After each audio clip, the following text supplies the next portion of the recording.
Welcome home.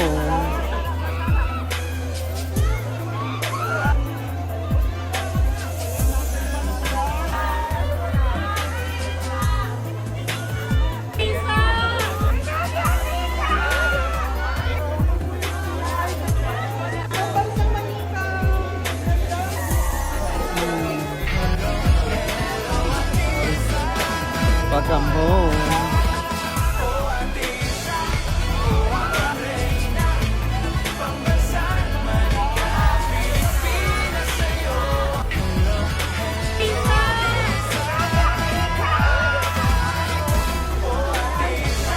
So inyo pong napanood itong si Atisa Manalo dito sa kanyang muling pagbabalik dito sa Pilipinas matapos ang kanyang laban doon sa Miss Universe 2025 na kung saan ay nagtapos siya bilang third runner-up dito sa nasabing kompetisyon.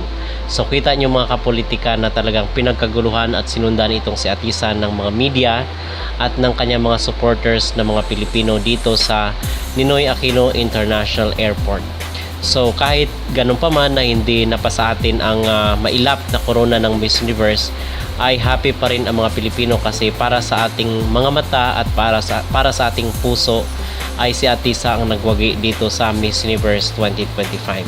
So hindi na susukat may corona or wala, ay support pa rin tayo dito kay Atisa Manalo. And speaking of support, ay talagang bumaha ngayon ang mga sponsors at mga iba't ibang produkto ang bumati dito kay Atisa Manalo.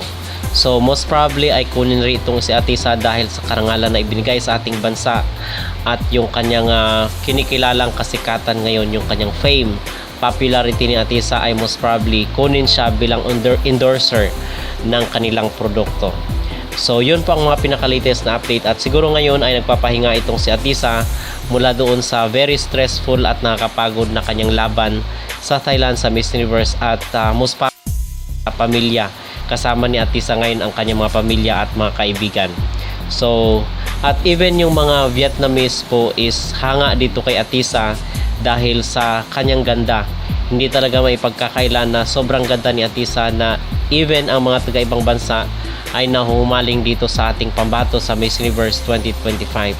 So siguro kung si Atisa yung kinurunahan ay wala sigurong maging dispute, walang sigurong maging issue at magkukos ng division dahil walang duda na si Atisa talagang nag-perform doon sa harap ng stage at talagang pinalakpakan siya sa kanyang question and answer portion. So walang question siguro kung si Atisa yung nanalo dito sa Miss Universe. So sabi dito ng mga Vietnamese sa kanilang group, if on the Instagram front, Mexico representatives Miss Universe 2025 caused a media storm with posts that fluctuate from 500 to over 1 million interactions.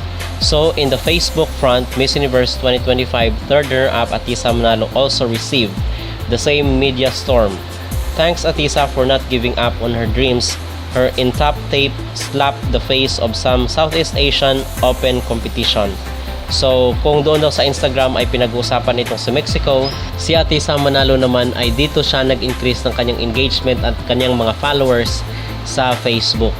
So yun po ang pinaka-latest na update at kahit pa man hindi nakuha ni Atisa ang corona sa Miss Universe, tayo ay natutuwa pa rin kasi ito yung kanyang destiny at blessing in disguise kasi dahil sa cheating, dahil sa pandaraya na ginawa ng Miss Universe, ang simpatiya ngayon ng publiko ay dito sa mga runner-up, most especially ito kay Atisa Manalo at kay Olivia Yase. So yun mga kapolitika at abangan natin ang mga susunod na update dito kay Atisa kasi most probably magkakaroon yan sila ng press conference patungkol sa kanyang naging karanasan dito sa Miss Universe 2025. So sayang mga kapolitika na hindi nanalo itong si Atisa pero ganun talaga ang buhay dahil ito yung mga moment na hindi natin kontrolado at hindi panig sa atin ang pagkakataon. So yun ang aking mag-reaction mga kapolitika. Ano po ang inyong masasabi dito sa pagbabalik ni Atisa sa Pilipinas at most probably is magkakaroon siya ng sandamakmak na endorsement. Kayo rin po ba mga kapolitika is nang hinayang dito sa pagkatalo ni Atisa sa Miss Universe? Mag-comment down below at huwag kalimutang mag-like at mag-subscribe na rin kayo para updated kayo sa ating mga latest issue.